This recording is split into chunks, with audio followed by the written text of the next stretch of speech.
The second major boss, Vicar Amelia, sits atop of the Grand Cathedral in Yhar'gul, just praying her final days, waiting for all of this madness to end.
Amelia is the last high cleric of the church, and like the other cleric beasts you've already met, transformed into a giant long-legged beast, only she is much more violent. Works the same way. You want to stay next to her short legs, R1, R1, L1.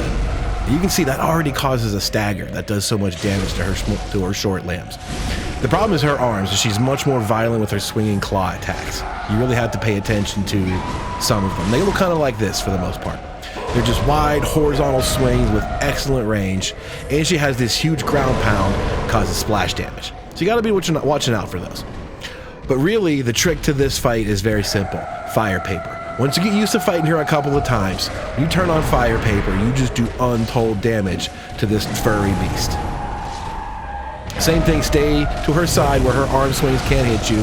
R1, R1, L1. There's a visceral attack right away. That's a third of her health already down. Move to the other side. Continue swinging away. You can tell that she catches on fire for dramatic effect. 3 or 4 more hits and she's already below half health, just like that. Haven't even had to dodge an attack yet. I'm just trying to stay next to her and avoid the major claw attacks. Bang, bang with the long form. That even hits her in the head. Does extra damage. Just avoid her smacking the ground. Keep rolling around to the side. A few more attacks. She tries to howl. Doesn't really help. Doesn't do anything. That caused another stagger, which you could have done a visceral attack. Didn't even need to because she's already dead. The big warning here is once phase 2 begins at half health, she will try to heal, so you can use Numbing Mist to prevent that if needed.